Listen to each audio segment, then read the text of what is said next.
Influencer parenting Meita Irianti yang juga pemilik Daichar Wensen School Indonesia, Harjamukti, Cimanggis, Kota Depok ditangkap Polres Metro Depok. Dia ditangkap di rumahnya, Rabu 31 Juli 2024 sekira pukul 22 waktu Indonesia Barat. Meita yang tengah hamil hanya bisa pasrah ditangkap atas perbuatannya menganiaya balita HW berusia 9 bulan dan MK berusia 2 tahun. Bayi HW mengalami dislokasi pada kakinya akibat dibanting oleh Meita Irianti. Kemudian MK ditendang perutnya hingga tersungkur dan punggungnya ditusuk pakai gunting. Bukti-bukti penganiayaan Meita terhadap dua balita tersebut berupa 3 rekaman video CCTV. Tersangka juga mengakui perbuatannya. Bayi yang dislokasi kakinya itu akibat dibanting. Bayi 9 bulan. Untuk memastikannya kami akan memvisumnya. Dokter yang menilainya. Setelah itu kami umumkan hasilnya, kata Kapolres Metro Depok, Kombes Arya Perdana dalam konferensi pers di Mako Polres Depok, Jalan Margonda, Kota Depok, Kamis 1 Agustus 2024. Pagi hari ini saya akan rilis kejadian tentang kekerasan terhadap anak yang terjadi di Wensen School Indonesia yang terletak di wilayah Depok, ya, Cimanggis. Tadi malam setelah kita menaikkan gelar naik sidik dan sudah gelar naik tersangka, kita melakukan penangkapan terhadap terduga pelaku. Terduga pelaku ini inisial MI, tadi malam sudah ditangkap pukul 22.00 di rumahnya, dan kita mengkonfirmasi bahwa yang ada di video tersebut benar yang bersangkutan telah melakukan kekerasan terhadap anak. Nanti kita akan melanjutkan upaya penyidikan ini setelah kita memeriksa saksi-saksi yang sudah kita periksa sebelumnya. Kita nanti akan mengambil keterangan dari ahli, ya, juga dari dinas perizinan yang terkait dengan sekolahnya. Saya nanti akan membantu penyidikan ke depan. Pak, ada perlawanan nggak sih dari Untuk perlawanan tidak ada, tapi memang yang bersangkutan dalam kondisi kurang sehat, ya. Tapi tetap kita bawa ke kantor, kami bawa ke kantor untuk dilakukan pemeriksaan. Sejak tadi malam hingga saat ini sudah dilakukan interogasi dan pemeriksaan terhadap yang bersangkutan. Modus dan motifnya seperti apa sih, Pak? Kenapa? Jadi kalau motif sementara kami sudah tanyakan, yang bersangkutan menyatakan hilaf, gitu ya. Tetapi untuk motif secara khususnya nanti akan kita dalami saat pemeriksaan, termasuk nanti yang bersangkutan akan kita periksa dari sisi psikologinya. Hilaf tuh terhadap kedua korban hilaf atau hilaf? Ya, kalau disampaikan dari yang bersangkutan demikian. Total korban sejauh ini udah berapa? Total korban yang melapor? Total korbannya sampai saat ini yang sudah lapor 2, ya. Jadi, ya. Inisialnya yang pertama itu MK, yang kedua itu HW. Usia berapa? Usia pertama 2 tahun, yang kedua usianya 9 bulan. Yang bayi ini kekerasannya apa sih? Ya. Yang 9 bulan kekerasannya apa sih?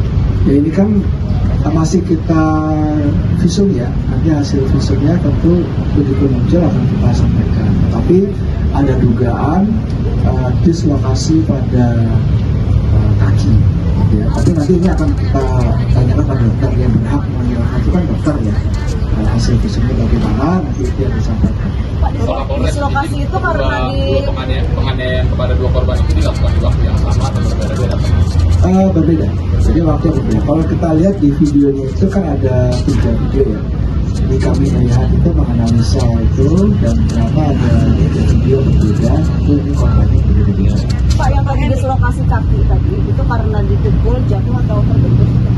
Nah, ini kalau dari videonya kan dibantu. Yang si balita atau yang 9 bulan tadi? Pak, ini kan daycare-nya nggak ada izin, Pak. Terus biasanya biaya per bulannya atau biaya penitipannya itu berapa sih, Pak? Kalau ditarikin? Kalau biaya penitipan masih kita dalami, kita belum detail sampai sekarang ini. Kemarin pemeriksaannya terkait dengan tindakan si terduga pelaku ini dikonfirmasi terkait dengan video yang beredar gitu ya. Nanti itu pertanyaan tambahan mengenai daycare-nya, mengenai biayanya, itu tentu akan kita tanyakan juga, tetapi nanti kita akan tanya undangan. Bapak yang ini kan pemilik, berarti dia sekaligus pengasuh atau seperti apa? Makanya dia ada di situ. Sekaligus pengasuh juga, jadi ikut pengasuh anak-anak yang berada di desa. Terkait statusnya sendiri, memang dia benarkah influencer kemarin? Ya, influencer. Influencer parenting itu kan penyampaian dari beberapa netizen. Artinya misalnya ada orang yang sering membagikan konten-konten tentang parenting, terus disebut sebagai influencer parenting, itu ini pendapat dari netizen ya. Tapi kalau dari beliau sendiri, ya akan kita dalami lebih lanjut. Tapi benar dia suka memposting tentang parenting ya? Sepertinya demikian. Ya. Mbak Tata ini datang itu tiap hari atau cuma ngecek saja sih Pak? Siapa? Bu Tata. Oh iya, tiap hari. Tiap hari. Itu emang rutin ya Itu Pak? terjadi di ruangan mana sih Pak? Ya di ruang penitipan. Di ruang Penitipan ada di daycare. Bapak ada berapa anak sih Pak yang dipegang sama MI ini yang diasuh? Kalau yang dititipkan itu sejauh ini kita tanyakan ada 10 anak. Jadi ini untuk orang tua yang mungkin bekerja tidak mampu untuk menyediakan waktu secara khusus buat anak-anak dan harus bekerja dititipkan anak-anak di situ. Jadi kami menanyakan hal ini kepada yang bersangkutan, ada 10 anak yang berada di sana. Pak, benar Pak ada ancaman buat guru-guru yang melapor? Sampai saat ini kami belum menerima laporan soal itu ya, kalau ada ancaman. Tapi intinya kami memohon kepada seluruh masyarakat Indonesia siapapun itu untuk mendukung penindakan ini supaya bisa berjalan dengan lancar. Jadi tidak ada pihak-pihak yang berusaha untuk menghalangi atau mungkin membuat penyidikannya menjadi sulit. Kalau jam penitipan Pak, jam penitipan biasa di jam berapa? Jam penitipan beda-beda, jadi tergantung orang tuanya yang menitipkan jam berapa, nanti jam berapa. Itu kan diikat tuh mas, misalnya orang tua berangkat jam 9, itu jam 9, pulangnya jam 4, jam 4.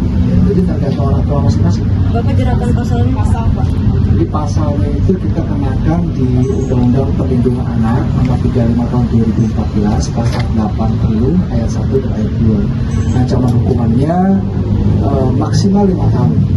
Jadi ini memang banyak orang yang menanyakan kok ancaman hukumannya cuma sekian, karena memang di undang-undangnya ancaman maksimalnya itu 5 tahun.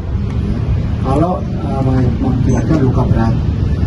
Tapi kalau tidak mengakibatkan luka berat, maka ancaman hukumannya 3 tahun 6 bulan di ayat 1. Pak ingin meluruskan aja Pak, ini beredar kabar juga apa benar si tersangka ini tuh adik iparnya seorang anggota DPR Pak?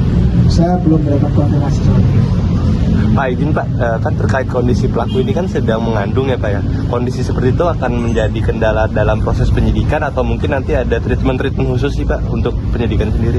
Kita dalam melakukan penyidikan itu normatif saja ya, orang yang mungkin mempunyai